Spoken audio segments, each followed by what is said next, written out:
Chairman Thompson, members of the Select Committee. Thank you for the opportunity today to give my account regarding the events of January 6, 2021. From my firsthand experience as a Capitol Police officer, directly involved in those events, and still hurting from what happened that day. I provide this testimony solely in my personal capacity and not as a representative of the United States Capitol Police. Before I begin, I'd like to take a moment of my time to ask for a moment of silence for my fallen colleague, Officer Brian Signick, who died from injuries he sustained in the line of duty defending the capital of our beloved democracy.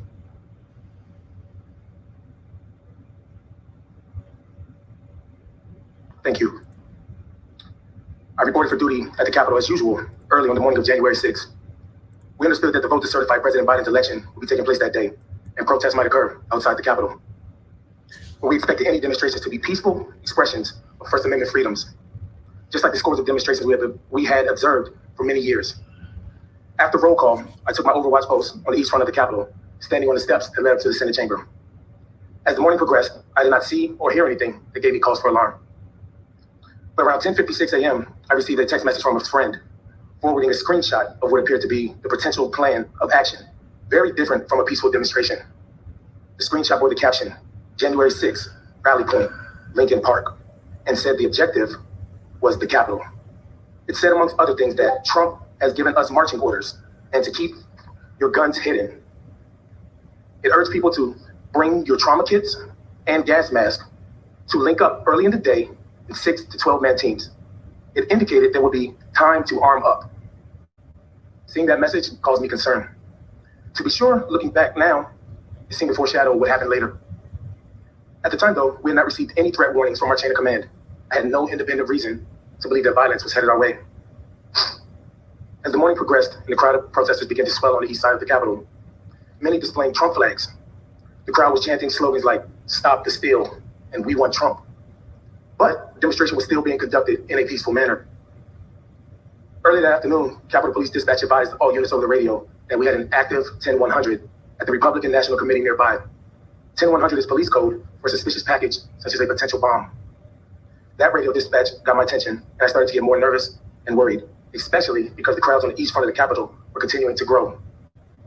Around the same time, I started receiving reports on the radio about large crowd movements around the Capitol, coming from the direction of the ellipse to both the west and east fronts of the Capitol. Then I heard urgent radio calls for additional officers to respond to the west side, and an exclamation, a desperate voice, that demonstrators on the west side had breached the fence. Now it was obvious that there was a direct threat to the Capitol. I quickly put on a steel chest plate, which weighs approximately 20 pounds, and carrying my M4 rifle, sprinted around the north side of the Capitol to the west terrace and the railing of the inaugural stage, where I had a broad view of what was going on. I was stunned by what I saw. In what seemed like a sea of people, Capitol Police officers and Metropolitan Police officers, MPD, were engaged in desperate hand-to-hand fighting with rioters across the West Lawn. Until then, I had never seen anyone physically assault Capitol Police or MPD, let alone witness mass assaults being perpetrated on law enforcement officers. I witnessed the rioters using all kinds of weapons against officers, including flagpoles, metal bike racks that they had torn apart, and various kinds of projectiles. Officers were being bloodied in the fighting. Many were screaming, and many were blinded and coughing from chemical irritants being sprayed in their faces. I gave decontamination aid to as many officers as I could, flushing their eyes with water to dilute the chemical irritants. Soon thereafter, I heard, "Attention all units, the Capitol has been breached," and that rioters were in various places inside the building. At that point, I rushed into the Capitol with another officer, going first to the basement on the Senate side, where I heard an MPD officer needed a defibrillator. After returning outside to the West Terrace to assist the officers, I went back into the Capitol and up the stairs towards the crypt. There I saw rioters who had invaded the Capitol carrying a Confederate flag, a red MAGA flag, and a "Don't Tread on Me" flag. I decided to stand my ground there to prevent any rioters from heading down the stairs to the Lower West Terrace entrance, because that's where officers were getting decontamination aid and were particularly vulnerable. At the top of the stairs, I confronted a group of insurrectionists, warning them to not go down those steps. One of them shouted, "Keep moving, patriots." Another displayed what looked like a law enforcement badge and told me, "We're doing this for you." One of the invaders approached me like he was going to try to get past me and head down the stairs. I hit him, knocking him down. After getting relieved by other officers in the crypt, I took off running upstairs towards the speaker's lobby and helped the plainclothes officer who was getting hassled by insurrectionists. Some of them were dressed like members of a militia group, wearing tactical vests, cargo pants, and body armor. I was physically exhausted and it was hard to breathe, Okay, so that's crazy. So he's saying that these people, one of them entered the Capitol with a law enforcement badge, and he held it up, and he was like, "Okay, we're doing this for you."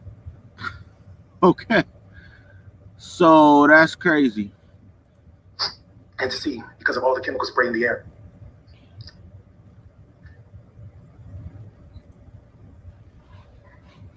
More and more insurrectionists were pouring into the area by the speaker's lobby near the rotunda, and some wearing MAGA hats and shirts that said Trump 2020. I told them to just leave the Capitol, and in response they yelled, "No man, this is our house. President Trump invited us here. We're here to stop the steal. Joe Biden is not the president. Nobody voted for Joe Biden." I'm a law enforcement officer, and I do my best to keep politics out of my job. But in this circumstance, I responded, "Well, I voted for Joe Biden. Does my vote not count? Am I nobody?" That prompted a torrent of racial epithets. One woman in a pink MAGA shirt yelled, "You hear that, guys? This nigger voted for Joe Biden." Then the crowd, perhaps around 20 people, joined in screaming, "Boo, fucking nigger." No one had ever called me a nigger while wearing the uniform of a Capitol Police officer. In the days following the attempted insurrection, other black officers shared with me their own stories of racial abuse on January 6th. One officer told me he had never, in his entire 40 years of life, been called a nigger to his face, and that streak ended on January 6th. Yet another black officer later told me he had been confronted by insurrectionists in the Capitol who told him, "Put your gun down and we'll show you what kind of nigger you really are." To be candid. All right, god damn, that's crazy. Now I'm gonna put a link out for anybody who wants to come in here and discuss this. You are welcome. But I'm gonna go ahead and continue to play it, and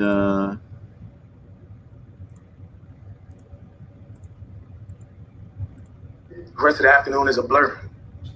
But I know I went throughout the Capitol to assist officers who needed aid and help expel more insurrectionists. In the crypt, I encountered Sergeant Gunnell, who was giving assistance to an unconscious woman who had been in the crowd of rioters on the west side of the Capitol. I helped to carry her to the area of the House Majority Leader's office, where she was administered CPR. As the afternoon wore on, I was completely drained, both physically and emotionally, and in shock and total disbelief over what had happened. Once the building was cleared, I went to the rotunda to recover with other officers and share our experiences from what happened that afternoon. Representative Rodney Davis was there offering support to officers, and when he and I saw each other, he came over and he gave me a big hug. I sat down on a bench in the rotunda with a friend of mine, who was also a black Capitol Police officer, and told him about the racial slurs I endured. I became very emotional and began yelling, "How the blank could something like this happen? Is this America?" I began sobbing. Officers came over to console me.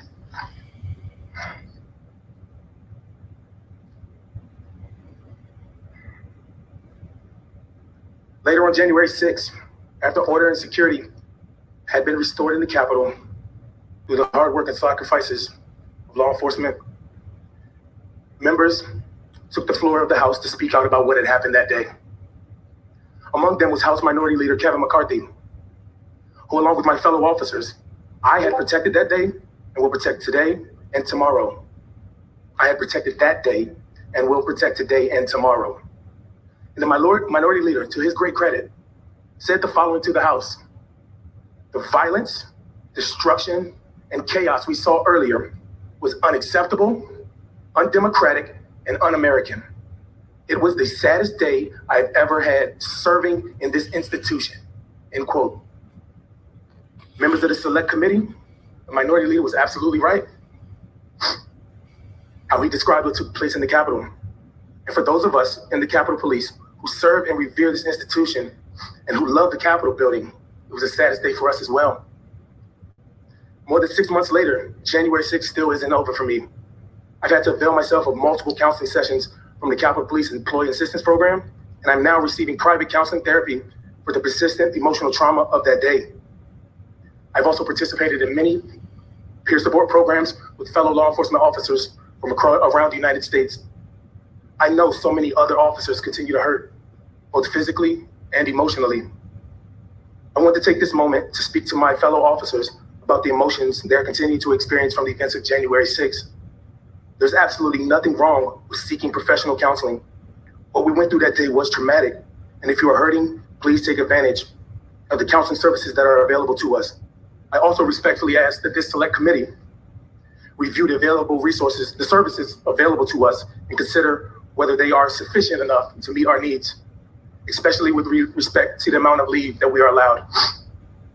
In closing, we can never again allow democracy to be put in peril, as it was on January 6th. I thank the members of the Select Committee for your commitment to determine what led to disaster at the Capitol on January 6th, what actually took place that day, and what steps should be taken to prevent such an attack on our democracy from ever happening again. I also want to thank and acknowledge my brothers and sisters in blue who fought alongside me on January 6th to protect our democracy. Each of you is a hero, and it is my honor to serve with you each and every day. I'd like to thank the American people for all of the support that they have provided these past several months to me and my fellow officers. Lastly, to the rioters, the insurrectionists, and the terrorists of that day, democracy went on that night and still continues to exist today. Democracy is bigger than any one person and any one party. You all tried to disrupt democracy that day, and you all failed. Thank you again for the opportunity to testify, and I would be happy to answer any questions that you may have. Hey, NBC News viewers, thanks for checking out our YouTube channel. Subscribe by clicking on that button down here and click on any of the videos over here. All right, now let's go to the next officer. I now recognize Officer Hodges to summarize his testimony. Good morning to the committee, members of the press, and to the country. To the members of the committee, I'd like to thank you for your invitation today to provide my account of my knowledge and experiences from January 6th, 2021. As the chairman mentioned, I'm a member of Civil Disturbance Unit 42 and was working in that capacity on the day in question. We started that day at 7:30 a.m. and our assignment at the time was to maintain high visibility along Constitution Avenue, namely the blocks leading up to President's Park, where then President Donald Trump was holding his gathering. My particular station was in front of 1111 Constitution Avenue, where I stood on foot as the crowd poured down the street and into the park. There were a significant number of men dressed in tactical gear attending the gathering, wearing ballistic vests, helmets, goggles, military face masks, backpacks, and without identifiable visible law enforcement or military patches. They appeared to be prepared for much more than listening to politicians speak at a park. Two of my colleagues were approached by a group of 3 to 4 of such men. They were white men in good shape with load-bearing vests equipped with molly pouches. They were wearing BDUs or battle dress uniform pants, tactical boots, black sunglasses, and short haircuts. They had radios, and one was equipped with an earpiece. After a bit of small talk, one of them asked my colleague something to the effect of, "Is this all the manpower you have? Do you really think you're going to be able to stop all these people?" Dumbfounded, my colleague simply expressed they didn't understand what the speaker meant, and the group continued on. As the day went on and speakers in the park said their piece, I monitored the crowd on the radio. I heard our gun recovery unit working constantly, monitoring those in the crowd suspected of carrying firearms, making arrests and seizures when possible. Multiple gun arrests were made from January 5th through the 7th against those attending who likely had attended or planned to attend Donald Trump's gathering. Unfortunately, due to the course of events that day, we will never know exactly how many were carrying firearms and other lethal weapons. I don't know what time it was, but eventually the flow of foot traffic reversed, with people leaving President's Park and traveling eastbound down Constitution Avenue towards the United States Capitol. At approximately 12:30 p.m., I noticed a commotion about half a block to my east, and I saw the crowd starting to coalesce around 2 figures. I ran to where they were and found a confrontation at the intersection of 10th and Constitution Avenue Northwest. One counter-protester, a black man, was backpedaling away from a white man in a Trump-labeled face mask who was closely following him with an outstretched arm. Myself and my colleague first arrived and physically separated the two, but a crowd of Donald Trump's people had gathered. They attempted to bait the counter-protester into attacking, shouting insults such as "your mother's a," and accusing him of hiding behind the cops. Eventually, enough MPD members had gathered to move along the crowd, who continued eastbound toward the Capitol building, and the counter-protester departed northbound on 10th Street. Returning to my post, I continued to monitor the radio. I could hear Commander Glover leading defense efforts at the Capitol as the protesters began their transition from peaceful assembly into terrorism. I became agitated and wished we could move into support as I could hear the increasing desperation of the commander's voice, yet we still had to wait for our orders to change. And eventually they did. At approximately 1:30 p.m., the commander authorized rapid response platoons to deploy their hard gear and respond to the Capitol, including CU-42. The last thing I remember hearing over the air before departing for the Capitol grounds was confirmation that our explosive ordnance disposal team had discovered a device. Given which unit was being associated with the device, I immediately realized MPD had discovered a bomb of some type near the Capitol. This thought was never far from my mind for the rest of the day. We ran back to our vans and got on our hard gear as quickly as we could. Navigating alternate routes to avoid the foot traffic, we drove as close as we could to the Capitol, disembarking at the northwest side of the Capitol grounds. We gave our gear a final check and marched towards the West Terrace. The crowd was thinner the further out from the Capitol you were.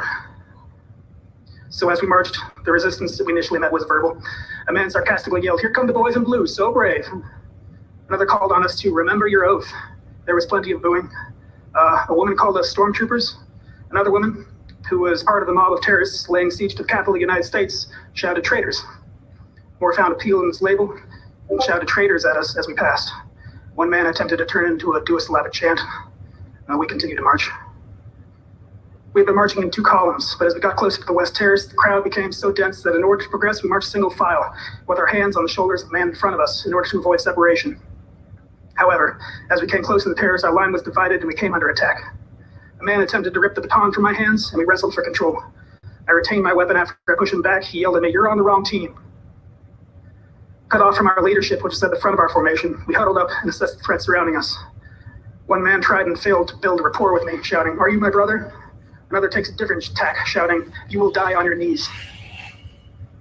I was at the front of our group and determined we had to push our way through the crowd in order to join the defense proper. So I began shouting, "Make way," as I forged ahead, hoping that I'm clearing a path for others behind me to follow.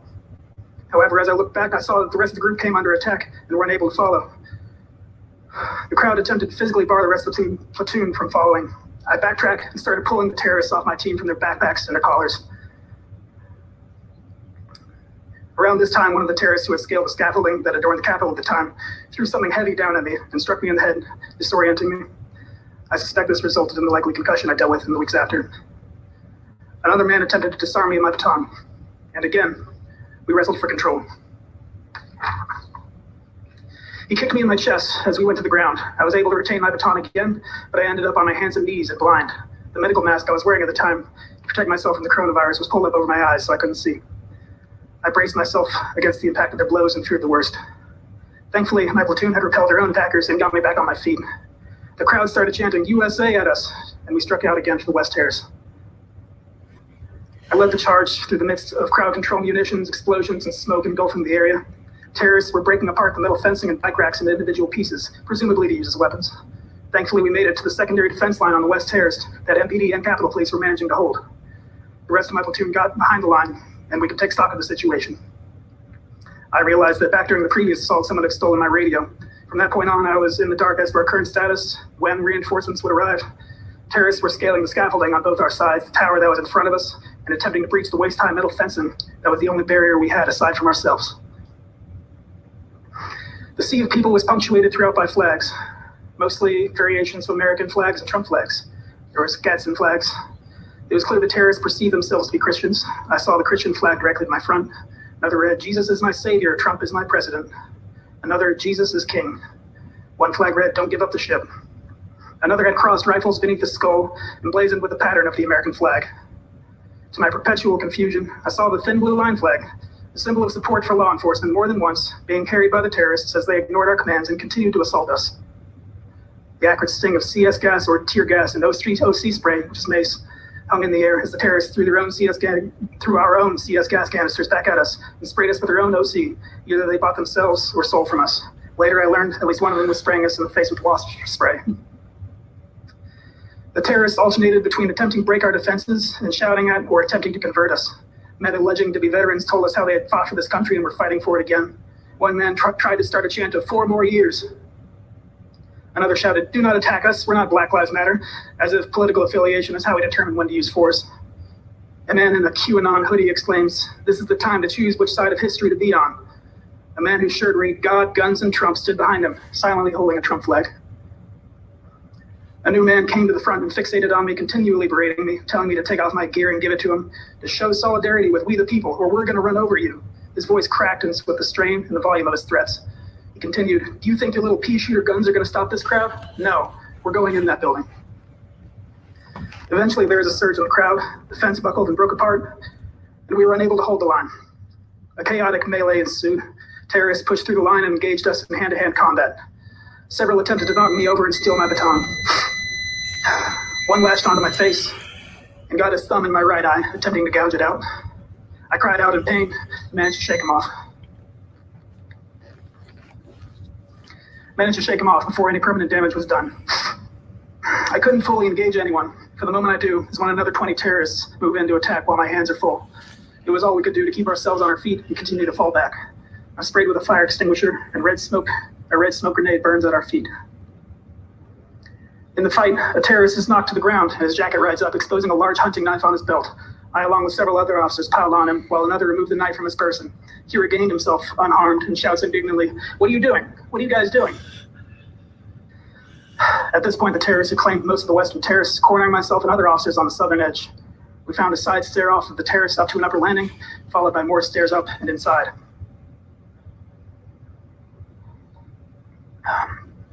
Inside the Capitol building, officers walked through the halls briefly until they found a place to sit, decontaminate their faces of OC and CS, and take a quick breather. I followed suit. Someone had managed to find a package of water bottles and was passing them out. I washed off my face as best I could, rinsed out my mouth, and drank the rest. I took the opportunity of relative safety to don my gas mask. Not long afterward, I heard someone calling for officers to move to assist. I sealed myself for another round and descended a stairway into a long hallway filled with smoke and screams. The Capitol building is labyrinthine, but judging from the sound of intense combat, I could tell this hallway led outside to where the terrorists had forced our retreat. Officers were stacked deep, but every so often one would fall back from the front line, nursing an injury or struggling to breathe, and those who remained would take a step forward. It was a battle of inches, with one side pushing the other a few, and then the other side regaining their ground. At the time, I, and I suspect many others in the hallway, did not know that the terrorists had gained entry into the building by breaking in doors and windows elsewhere, so we believed ours to be the last line of defense before the terrorists had true access to the building and potentially our elected representatives. Eventually, it was my turn in the meat grinder that was the front line. The terrorists had a wall of shields that they had stolen from officers, as well as stolen batons, what other armaments they brought. Even during this intense contest of wills, they tried to convert us to their cult. One man shouted, "We all just want to make our voices heard, and I think you feel the same. I really think you feel the same." All while another man attempts to batter us with a stolen shield. Another man, like many others, didn't seem to appreciate that this wasn't a game. He fought his way across the lawn, up the steps, through the western terrace, all the OC and CS gas, and at the front line of his final threshold was asking us to hold on because he has asthma. The two sides were at a stalemate at a metal door frame that sat in the middle of the hallway. At the front line, I inserted myself so the frame was at my back in an effort to give myself something to brace against, provide additional strength when pushing forward. Unfortunately, soon after I secured this position, the momentum shifted, and we lost the ground that got me there.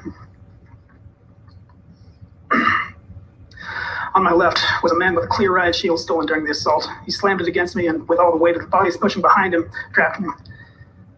My arms were pinned and effectively useless, trapped against either the shield on my left or the doorframe on my right. With my posture granting me no functional strength or freedom of movement, I was effectively defenseless and gradually sustaining injury from the increasing pressure of the mob. Directly in front of me, a man seized the opportunity of my vulnerability, grabbed the front of my gas mask, and used it to beat my head against the door. He switched to pulling it off my head, the straps stretching against my skull and straining my neck. He never uttered any words I recognized, but opted instead for guttural screams. I remember him foaming at the mouth. He also put his cell phone in his mouth so they had both hands free to assault me. Eventually, he succeeded in stripping away my gas mask, and a new rush of exposure to CS and OC spray hit me. The mob of terrorists were coordinating their efforts now, shouting "Heave! Ho!" as they synchronized, pushing their weight forward, crushing me further against the metal doorframe. The man in front of me grabbed my baton that I still held in my hands, and in my current state, I was unable to retain my weapon. He bashed me in the head and face with it, rupturing my lip and adding additional injury to my skull. At this point, I knew I couldn't sustain much more damage and remain upright. At best, I would collapse and be a liability to my colleagues. At worst, be dragged out into the crowd and lynched. Unable to move or otherwise signal the officers behind me that I needed to fall back, I did the only thing that I could do and screamed for help.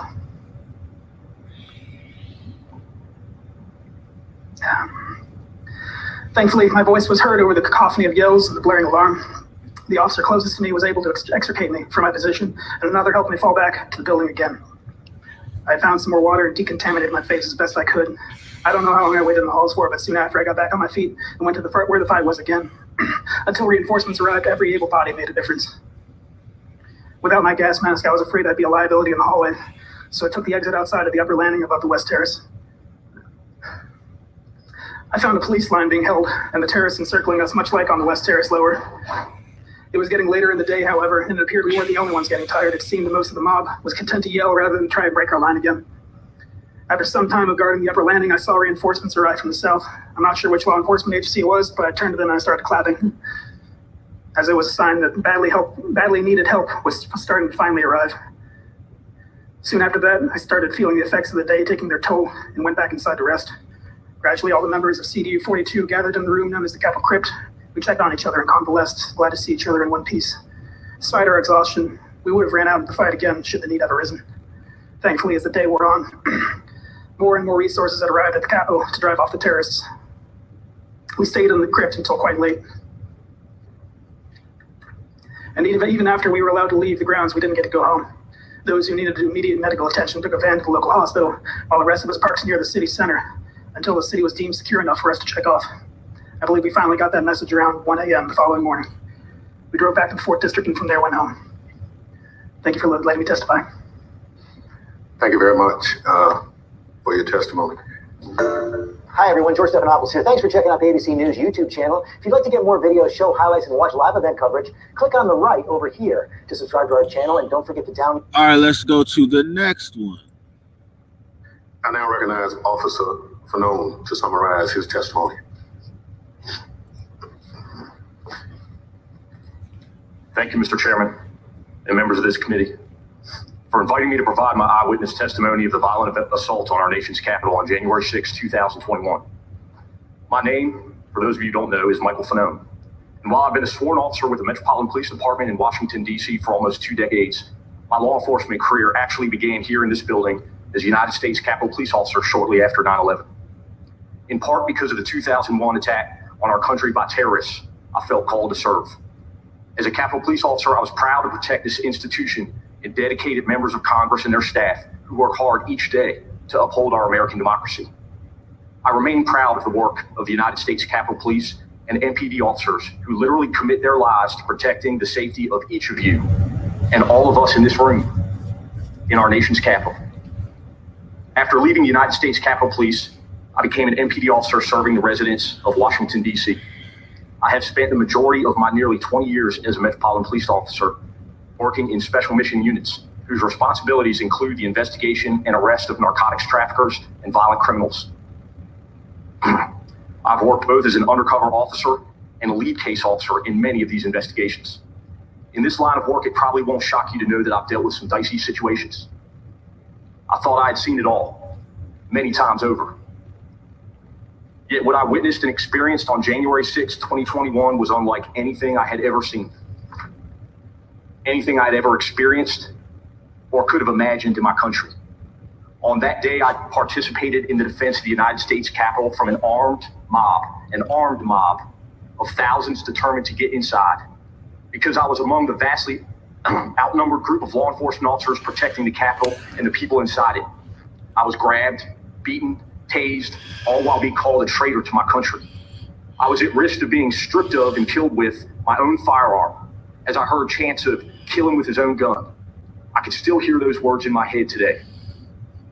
Although I regularly deal with risky situations on the job, nowhere in my wildest imagination did I ever expect to be in that situation or sitting here before you talking about it. That experience and its aftermath were something that not even my extensive law enforcement training could prepare me for. I was just one of hundreds of local police who lined up to protect Congress, even though I had not been assigned to do that. Some had asked why we ran to help when we didn't have to.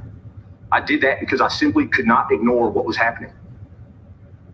Like many other officers, I could not ignore the numerous calls for help coming from the Capitol complex. I'm a plainclothes officer assigned to the 1st District's crime suppression team. But for the first time in nearly a decade, I put on my uniform. When my partner, Jimmy Albright, and I arrived at the Capitol around 3 that afternoon, it was unlike any scene I had ever witnessed. Jimmy parked our police vehicle near the intersection of South Capitol Street and D Street in Southeast, and we walked to the Capitol, from there passing the Longworth House office building. It was eerily quiet, and the sidewalks, usually filled with pedestrians, were empty. As we made our way to Independence Avenue, I could see dozens of empty police vehicles that filled the street, police barricades which had been abandoned, and hundreds of angry protesters many of whom taunted us as we walked towards the Capitol building. Jimmy and I immediately began to search for an area where we could be of most assistance.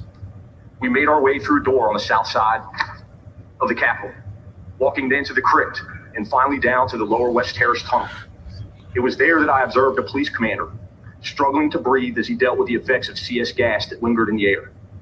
Then I watched him collect himself, straighten his cap and trench coat adorned with its silver eagles, and return to the line. That commander was Ramey Kyle of the Metropolitan Police Department, and those images are etched into my memory, never to be forgotten. In the midst of that intense and chaotic scene, Commander Kyle remained cool, calm, and collected as he gave commands to his officers. "Hold the line," he shouted over the roar. Of course, that day, the line was the seat of our American government. Despite the confusion and stress of the situation, observing Ray's leadership, protecting a place I cared so much about, was the most inspirational moment of my life. The bravery he and others showed that day are the best examples of duty, honor, and service. Each of us who carries a badge should bring those core values to our work every day. The fighting in the lower West Terrace tunnel was nothing short of brutal. Here I observed approximately 30 police officers standing shoulder to shoulder, maybe 4 or 5 abreast, using the weight of their bodies to hold back the onslaught of violent attackers. Many of these officers were injured, bleeding, and fatigued, but they continued to hold the line. As I don't have to tell the members in this room, the tunnel is a narrow and long hallway. It is not the sort of space anyone would want to be pulled into hand-to-hand combat with an angry mob. Although the narrowness of the hallway provided what was probably the only chance of holding back the crowd from entering their personal offices, the House, and Senate chambers. In an attempt to assist injured officers, Jimmy and I asked them if they needed a break. There were no volunteers. Selflessly, those officers only identified other colleagues who may be in need of assistance. The fighting dragged on. I eventually joined the tactical line at the tunnel's entrance. I can remember looking around and being shocked by the sheer number of people fighting us. As my police body-worn camera shows, thousands upon thousands of people seemingly determined to get past us by any means necessary. At some point during the fighting, I was dragged from the line of officers and into the crowd. I heard someone scream, "I got one!" As I was swarmed by a violent mob, they ripped off my badge. They grabbed and stripped me of my radio. They seized ammunition that was secured to my body. They began to beat me with their fists and with what felt like hard metal objects. At one point, I came face to face with an attacker who repeatedly lunged for me and attempted to remove my firearm. I heard chanting from some in the crowd, "Get his gun," and kill him with his own gun. I was aware enough to recognize I was at risk of being stripped of and killed with my own firearm. I was electrocuted again and again and again with a taser. I'm sure I was screaming, but I don't think I could even hear my own voice. My body camera captured the violence of the crowd directed toward me during those very frightening moments. It's an important part of the record for this committee's investigation, for the country's understanding of how I was assaulted and nearly killed as the mob attacked the Capitol that day. And I hope that everyone will be able to watch it. The portions of the video I've seen remain extremely painful for me to watch at times, but it is essential that everyone understands what really happened that tragic day. During those moments, I remember thinking there was a very good chance I would be torn apart or shot to death with my own weapon. I thought of my 4 daughters who might lose their dad. I remain grateful that no member of Congress had to go through the violent assault that I experienced that day. During the assault, I thought about using my firearm on my attackers, but I knew that if I did, I would be quickly overwhelmed. And that in their minds would provide them with a justification for killing me. So I instead decided to appeal to any humanity they might have. I said as loud as I could manage, "I've got kids." Thankfully, some in the crowd stepped in and assisted me. Those few individuals protected me from a crowd and inched me toward the Capitol until my fellow officers could rescue me. I was carried back inside. What happened afterwards is much less vivid. I had been beaten unconscious and remained so for more than 4 minutes. I know that Jimmy helped to evacuate me from the building and drove me to MedStar Washington Hospital Center, despite suffering significant injuries himself. At the hospital, doctors told me that I had suffered a heart attack, and I was later diagnosed with a concussion, a traumatic brain injury, and post-traumatic stress disorder. As my physical injuries gradually subsided and the adrenaline that had stayed with me for weeks waned, I've been left with the psychological trauma and the emotional anxiety of having survived such a horrific event. And my children continue to deal with the trauma of nearly losing their dad that day. What makes the struggle harder and more painful is to know so many of my fellow citizens, including so many of the people I put my life at risk to defend, are downplaying or outright denying what happened. I feel like I went to hell and back to protect them and the people in this room. But too many are now telling me that hell doesn't exist, or that hell actually wasn't that bad. The indifference shown to my colleagues is disgraceful.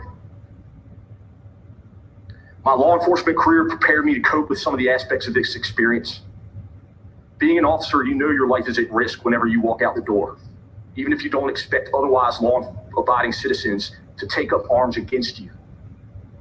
But nothing, truly nothing, has prepared me to address those elected members of our government who continue to deny the events of that day, and in doing so, betray their oath of office. Those very members whose lives, offices, staff members I was fighting so desperately to defend. I agreed to speak here today and have talked publicly about what happened, because I don't think our response to the insurrection should have anything to do with political parties. I know that what my partner Jimmy and I suited up for on January 6th didn't have anything to do with political parties or about politics or what political party any of you public servants belong to. I've worked in this city for 2 decades and I've never cared about those things, no matter who was in office. All I've ever cared about is protecting you and the public, so you can do your job in service to this country and for those whom you represent. I appreciate your time and attention. I look forward to the committee's investigation, and I'm hopeful with your commitment, we as a country will confront the truth of what happened on January 6th and do what is necessary to make sure this institution of our democracy never falls into the hands of a violent and angry mob. We must also recognize the officers who responded that day, many unsolicited, and their countless acts of bravery and selflessness. It has been 202 days since 850 MPD officers responded to the Capitol and helped stop a violent insurrection from taking over this Capitol complex, which almost certainly saved countless members of Congress and their staff from injury and possibly death. The time to fully recognize these officers is now. Thank you again for the opportunity to provide my testimony here today. Thank you very much for your testimony. And I don't think there's any question. You have our commitment that we will do just that as a committee.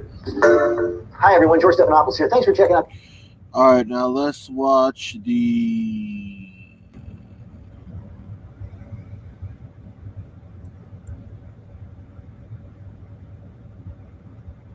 last one. Good morning, everybody. Morning. Chairman Thompson, members of the Select Committee, thank you for the opportunity to testify regarding the attack on the U.S. Capitol on January 6, 2021. It is with honor and heavy heart that I come before you to tell you my story from a painful first-hand experience of what happened that terrible day at the Capitol. Providing this testimony is only in my personal capacity and not as a representative of the U.S. Capitol. It is imperative that the events of January 6 are fully investigated, and the Congress and the American people know the truth of what actually occurred, and that all those responsible are held accountable, particularly to ensure that horrific and shameful event in our history never repeats itself. I applaud you for pursuing this agenda. Even though there's overwhelming evidence to the contrary, including hours and hours of videos and photographic coverage, there's a continued shocking attempt to ignore or try to destroy the truth of what truly happened that day, and to whitewash the facts into something other than what they all mistakenly reveal: an attack on our democracy by violent domestic extremists and a stain on our history and our moral standing here at home and abroad. As a child in the Dominican Republic, I look up to the United States as the land of opportunity and a place to better myself. And from that moment I landed at JFK in 1992, I have tried to pursue that goal. Thankfully, I achieved that goal on many levels. I was the first in my family to graduate college, join the Army, and become a police officer. On July 23rd, 1999, the day before my 24th birthday, I raised my hand and swore to protect the Constitution of the United States. Because this country gave me an opportunity to become anything that I wanted. At that time, I already started basic training with the Army Reserves. In fact, I raised my hand several times in ceremonies to pledge my commitment to defend and protect the Constitution of the United States. When I joined the Army Reserves, when I was promoted to Sergeant War in the Army, when I was promoted during my naturalization ceremony, and when my reenlistment in the Army, when I joined the United States Capitol Police, and lastly, when I was promoted to Sergeant 3 years ago. I have always taken my oath seriously. On January 6, 2021, I fulfilled my oath once more, this time to defend the United States Capitol and members of Congress carrying out their constitutional duties to certify the results of the November 2020 presidential election. To be honest, I did not recognize my fellow citizens who stormed the Capitol on January 6, or the United States that they claim to represent. When I was 25 years old and then a sergeant in the Army, I had deployed to Iraq for Operation Iraqi Freedom. From time to time, I volunteered to travel on IED-infested roads to conduct supply missions for U.S. and allied forces and local Iraqi population as well. But on January 6, for the first time, I was more afraid to work at the Capitol than my entire deployment to Iraq. In Iraq, we expected armed violence because we were in a war zone, but nothing in my experience in the Army or as a law enforcement officer prepared me for what we confronted on January 6. The verbal assaults and disrespect we endured from the rioters were bad enough. I was falsely accused of betraying my oath, of choosing my paycheck over my loyalty to the U.S. Constitution, even as I defended the very democratic process that protected everyone in the hostile crowd. While I was at the Lower West Terrace at the Capitol, working with my fellow officers to prevent the breach and restore order, the rioters called me a traitor, a disgrace, and shouted that I, an Army veteran and a police officer, should be executed. Some of the rioters had the audacity to tell me there was nothing personal, that they would go through me, through us, police officers, to achieve their goal, as they were breaking metal barriers to use as a weapon against us. Or they use more menacing language. If you shoot us, we all have weapons, we will shoot back. Or we'll get our guns, we outnumber you. They said, join us. I heard specific threats to the lives of the Speaker, Nancy Pelosi, and then also Vice President Mike Pence. But the physical violence we experienced was horrific and devastating. My fellow officers and I were punched, kicked, shoved, sprayed with chemical irritants, and even blinded with eye-damaging lasers by a violent mob, who apparently saw us, law enforcement officer, dedicated to ironically protecting them as U.S. citizens, as an impediment to their attempted insurrection. The mob brought weapons to try to accomplish their insurrectionist objectives and use them against us. These weapons included hammers, rebars, knives, baton, and police shields taken by force, as well as bear spray and pepper spray. Some of the rioters wore tactical gear, including bulletproof vests and gas masks. The rioters also forcibly took out batons and shields to use them against us. I was particularly shocked at seeing the insurrectionists violently attack us with the very American flag that they claim to sought to protect. Based on the coordinated tactics that we observed and verbal commands we heard, it appears that many of these attackers had law enforcement or military experience. The rioters were vicious and relentless. We found ourselves in a violent battle, desperate to attempt to prevent the breach of the Capitol by the entrance near the inauguration stage. Metropolitan police officers were being pulled into the crowd. We have one right here, right next to me. As we tried to push the rioters back for the breach in the Capitol, in my attempt to assist two MPD officers, I grabbed one by the officer by the back of the collar and pulled him back to the police line. When I tried to help the second officer, I fell on top of some police shields on the ground that were slippery because of pepper spray and bear spray. Riders immediately began to pull me by my leg, by my shield, by my gear strap on my left shoulder. My survival instincts kicked in and I started kicking and punching as I tried in vain to get MPD officer attention behind and above me. But they could not help me because they also were being attacked. I finally was able to hit the rider who was grabbing me with my baton and able to stand. And then I continued to fend off new attackers as they kept rotating and attacking us again and again. What we were subjected that day was like something from a medieval battle. We fought hand to hand, inch by inch, to prevent an invasion of the Capitol by a violent mob intent on subverting our democratic process. My fellow officers and I were committed to not letting any rioters reach the Capitol. It was a prolonged and desperate struggle. The rioters attempting to reach the Capitol were shouting, "Trump, send us. Pick the right side. We want Trump." I vividly heard officers screaming in agony and pain just an arm length from me. I didn't know at that time that was Officer Hodges, and he's here today to testify. I too was being crushed by the other rioters. I could feel myself losing oxygen and recall thinking to myself, this is how I'm going to die, defending this entrance. Many of the officers fighting alongside me were calling for shields because their shields had been stripped from them by the rioters. I was one of the few officers left with a shield, so I spent the majority of my time at the front of the line. I later find out that my wife and relatives were here in the US and abroad, were frantically calling and texting me from 2 p.m. onward because they were watching the turmoil on television. It was now until 4:26 p.m. after giving CPR to one of the rioters who breached the Capitol in an effort to save her life that I finally had a chance to let my own family know that I was alive.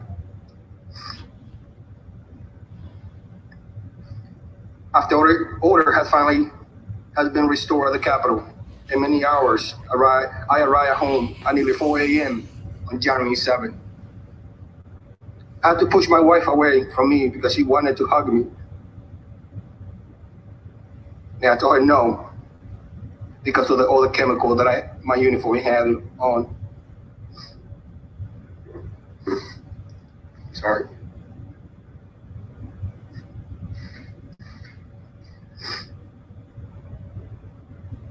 I couldn't sleep because the chemical reactivated after I took a shower, and my skin was burning.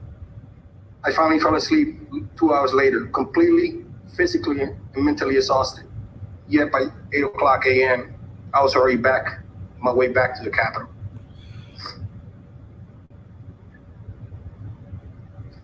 And I continued to work for 15 consecutive days until after the inauguration. I made sure to work despite my injuries because I wanted to continue doing my job and help secure the Capitol complex. More than 6 months later, I'm still trying to recover from my injuries. Many of my fellow Capitol officers, as well as MPD officers, suffer several physical injuries from the violence inflicted on us on January 6th. I sustained injuries on both my hands, my left shoulder, my left calf, and my right foot. I already had undergone bone fusion surgery on my right foot, and I was just told that I need surgery on my left shoulder. I have been on medical and administrative leave for much of the past 6 months, and I expect to need further rehabilitation for possibly more than a year. There are some who express outrage when someone kneels while calling for social justice. Where are those same people expressing the outrage to condemn the violence attack on law enforcement, the Capitol, and all American democracy? I'm still waiting for them. As America and the world watching horror what was happening at the Capitol, we did not receive timely reinforcement and support we needed. In contrast, during the Black Lives Matter protest last year, U.S. Capitol Police had all the support we needed and more. Why the different response? Were it not for the brave members of the MPD and later on from other law enforcement agencies, I'm afraid to think what could have happened on January 6th. I want to publicly thank all the law enforcement agencies that responded to assist that day for the courage and their support.